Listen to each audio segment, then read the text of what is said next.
Hey there, Internet. Our Felix Finch here, and once again, welcome to Underground Lucha Things, the Lucha Underground podcast, where someone who has been involved in wrestling for so long, seen so many people, known so many things, did not know about Underground Lucha Things. And you know what? I'm fixing that now by going through this absolutely incredible uh, show that Robert Rodriguez presented to us. But you know what? I'm not alone. Joining with me from the Isle of Hawaii is the one, the only Angie FN of Midcard Mana. Angie, how are you doing today? I am good, ready to embark in another lucha journey. I know it's been great. We're getting really close to the end now. I actually kind of looked it up ahead of time just to see. Like we're like 5 episodes away from. Sorry, we're 4 episodes away from Ultima Lucha. We are talking about Gold and Guerreros, episode 34 from July 1st, 2015. And this starts with Dario in his office counting money when Chavo enters the office to apparently redeem his final request from Dario. And apparently, there was a title match with Prince Puma tonight, which is no disqualification. But Chavo does need something done about Conan and that metal cane. So if Conan gets involved, Chavo automatically becomes champion. So only no no disqualifications unless Conan is the disqualification. So I guess we'll see how that pans out tonight. Yeah, definitely very interesting on having that specific stipulation. Uh, Definitely makes you wonder if this would be a way that Chavo maybe gets the belt without actually pinning Puma. For sure, like if they were to not tell him or anything, I don't know. But you know what? Did we get our first match of the night? Delavar Daivari with Big Rick takes on Texano, and Texano does not leave any room for Daivari to attack. And even though Daivari does use Big Rick as a shield effectively, Daivari aims for the legs of Texano to take out his strength advantage. Texano does get his footing once again, but Daivari is able to turn a power bomb into an X Factor, which actually looked really cool. When Daivari tries to use Big Rick to hit Texano with the bull rope, Texano dodges and hits Big Rick with a super kick before getting Daivari with a power bomb for the pin and win. So I'm very curious, kind of what they're still trying to do here with Daivari and Big Rick. Yeah, and this is a thing for me, or a thing I noticed. I really liked Texano using the super kick. Now, especially looking at the atmosphere dynamic of wrestling in this day and age, with not to go too far off into the Young Bucks and AEW and all that, but the Young Bucks popularizing the super kick and really making it their own. I feel bad for saying this, but the overuse by the Bucks of their super kick really kind of made other super kicks more special to me than theirs, if that makes sense. So getting to see Texano do that when he's known for a different style than that was exciting to me. But also I just love Texano. And while it is cool to see Daivari do a little bit more, get a little bit more in-ring time, especially because, as we know now, his brother Arya Daivari is in the WWE. It was nice for me to see that he was somewhere, like, he who was in the WWE a while back was able to still continue and do his thing somewhere else. So that was my main takeaway from this match. This match was a good match, but it was a little bit more sentimental for me for those reasons. Conan is backstage with Prince Puma, kind of hyping him up as he works out. And Katrina teleports into the locker room with Katrina saying that Mill will destroy him at Ultima Lucha. And as they face off, both Mill and Katrina disappear. Again, more of that Rita Repulsa magic going on. And we also see that Conan is having a conversation with a mystery person about paying Mexico's debt to Chavo. And it's effectively done because I legitimately have no idea who he's talking to at this point. It leaves a lot of mystery going on. And I always really like the face-offs between Conan and the Brujas that he comes across. I enjoyed it in MLW, and it was him and Selena De La Renta, because it reminded me a lot of him versus Katrina in Lucha Underground. So those are two very, how do I put this, effective characters and effective managers. And anytime I think we get to see them even interact kind of, maybe not as directly as we see in the future and his other appearances on television, just so good, reminds me of why I love Katrina, why I love Conan. And we get a new match, which is Hernandez versus Drago. I guess Drago's banishment is done now. I have no idea, but Hernandez has a clear size and strength advantage and is able to casually manhandle Drago. Though as soon as openings present themselves, Drago is able to take advantage and get solid attacks in using his good Lucha Things. And on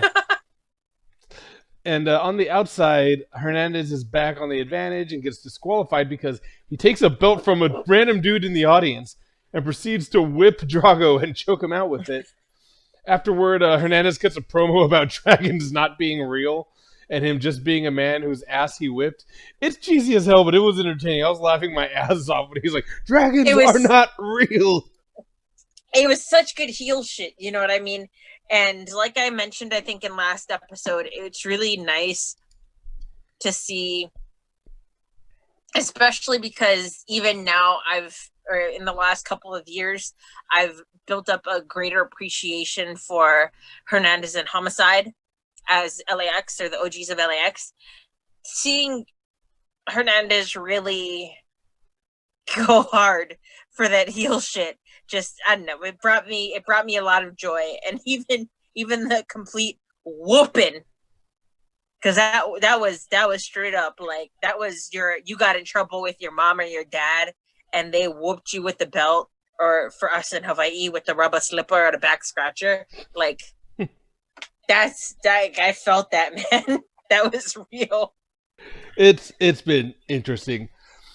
We get Chavo backstage preparing for his match when Katrina again teleports there as well to say that if he wins the title, he will be destroyed by Mil at Ultimo Lucha. And Mil also appears out of nowhere.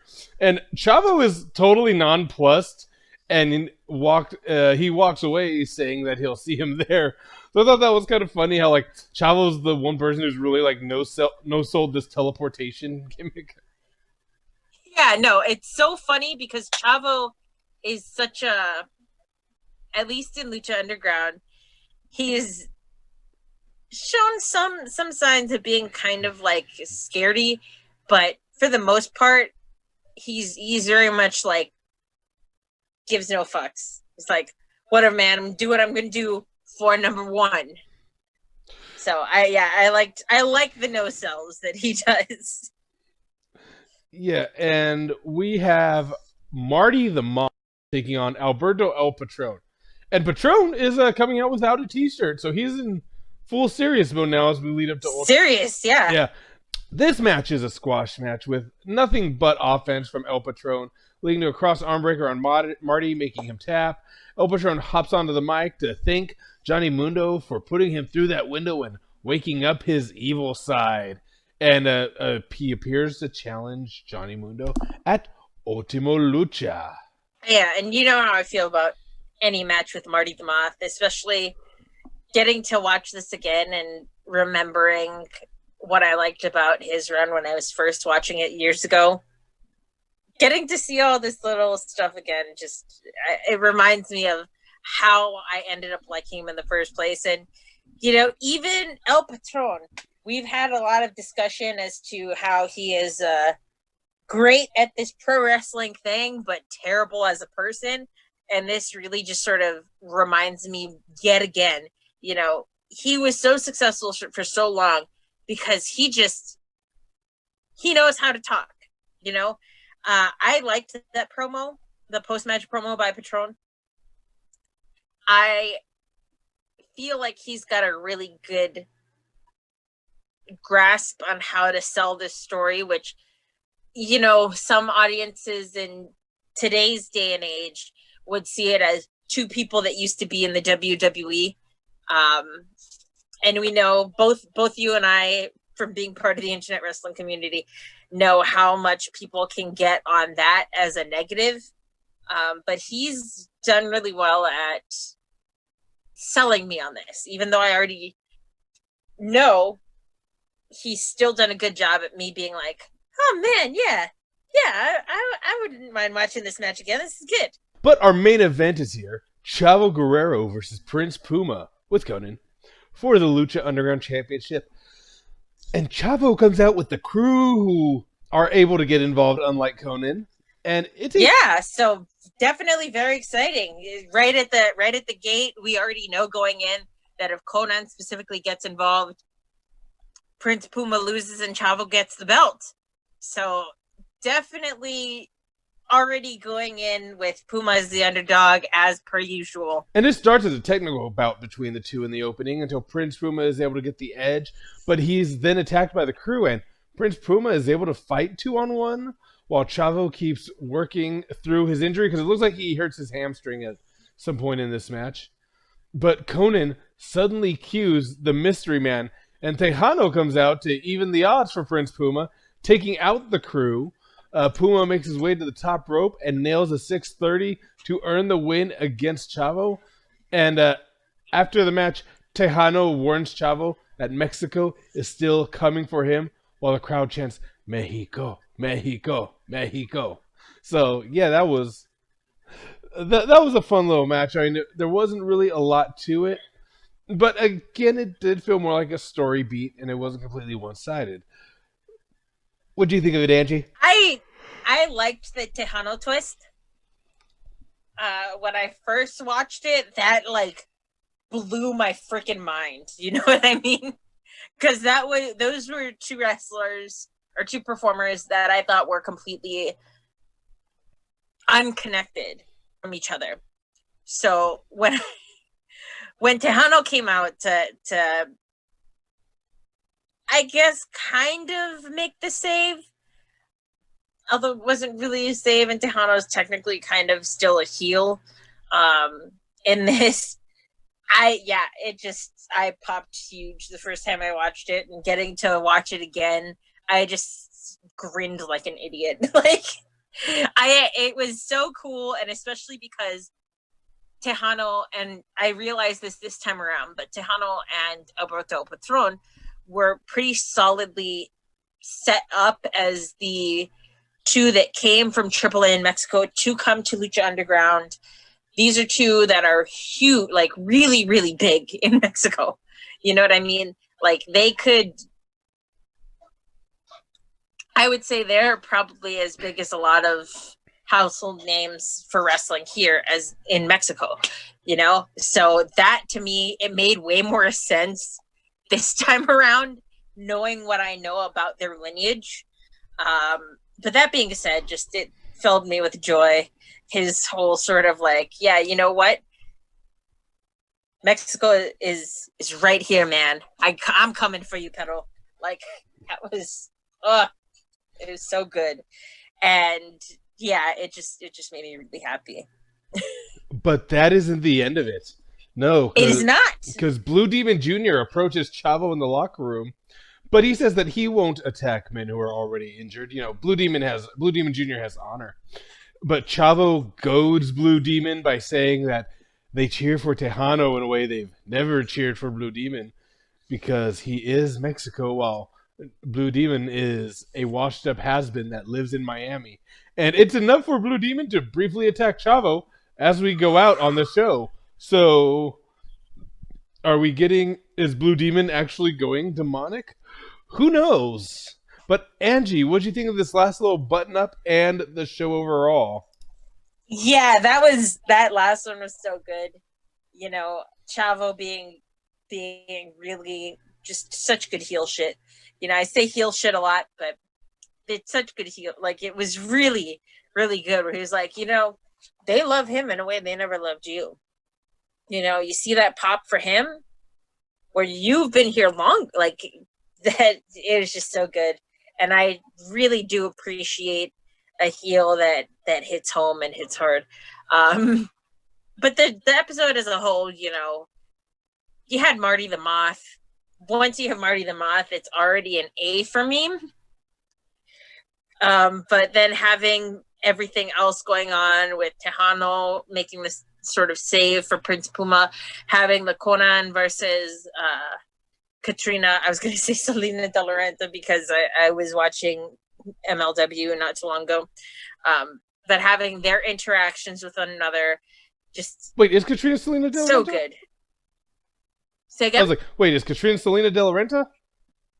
No. Oh, okay. But they both have similar sort of brujeria gimmicks. Okay. And being managers, Katrina of Mil Muertes and Selena De La Renta over Promociones Dorado in MLW. So I'll take your word for it. It was.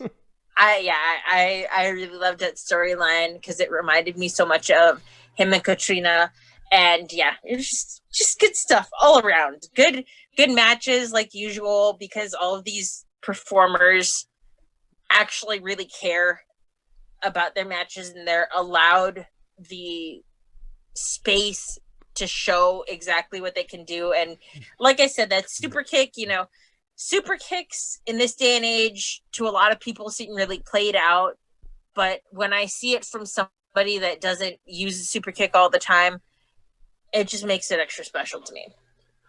Nice. And I thought along the same lines for a lot of what you just said because there is a lot to love on the show. And this episode did feel more story heavy. Like I said, there wasn't much to the match itself that was the main event, but there was a lot surrounding the match that was the main event. I thought I was really entertained by Hernandez and Drago. I'm curious where that's going to go from here. And because there's got to be more. You can't just finish by choking out a man with a belt. And again, Marty the Moth, I like that they're giving him to some top of the card people. He's not just being fed like a regular jobber. But you know what?